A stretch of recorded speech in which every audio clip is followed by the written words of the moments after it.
नमस्कार। आज हम एक बहुत ही दिलचस्प विषय पर बात करने वाले हैं, राम सेतु। जी बिल्कुल। हमारे पास एक स्रोत है जिसका शीर्षक है राम सेतु, विज्ञान या दैवीय रहस्य। ये उसी संरचना की बात करता है जो भारत और श्रीलंका के बीच समुद्र के नीचे है। हाँ, वो पत्थरों की श्रृंखला। बिल्कुल। और कहते हैं कि ये नासा की सैटेलाइट तस्वीरों में भी साफ साफ नजर आती है। तो इस पर थोड़ी गहराई से बात करते हैं। स्रोत में ना दो मुख्य बातें सामने आती हैं। जी। एक तरफ तो कुछ वैज्ञानिक हैं जो मानते हैं कि ये प्राकृतिक तौर पर बनी है। हाँ, मतलब भूवैज्ञानिक प्रक्रिया से। और दूसरी तरफ है हमारी अपनी आस्था, हिंदू मान्यता कि ये वही पुल है जिसे भगवान राम ने वानर सेना के साथ बनाया था। बिल्कुल, रामायण वाला पुल। तो एक बड़ा सवाल यहाँ ये खड़ा होता है, क्या हजारों साल पहले इंसान इतने काबिल थे? क्या ऐसी इंजीनियरिंग संभव थी या फिर इसमें सच में कोई दैवीय शक्ति थी?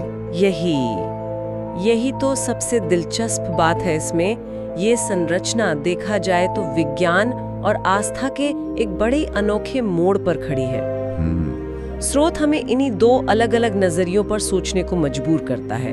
एक नजरिया जो पूरी तरह से भूविज्ञान पर आधारित है और दूसरा वो जो हमारी प्राचीन मान्यताओं और धार्मिक ग्रंथों से जुड़ा है। अच्छा, तो अगर हम पहले वैज्ञानिक पहलू की बात करें, स्रोत क्या कहता है? ये प्राकृतिक कैसे हो सकता है? स्रोत के मुताबिक कुछ वैज्ञानिकों का मानना है कि ये एक तरह का प्राकृतिक शोल हो सकता है, मतलब रेत और मूंगे, कोरल वगैरह का जमाव। अच्छा।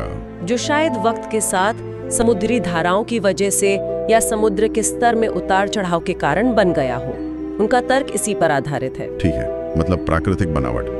लेकिन स्रोत में क्या इस पे कुछ है कि ये इतना सीधा सा कैसे है, एक पुल जैसा? अगर प्राकृतिक है तो अक्सर प्रकृति इतनी ज्यामितीय नहीं होती ना? ये एक बहुत अहम सवाल है और इस पर बहस भी होती है।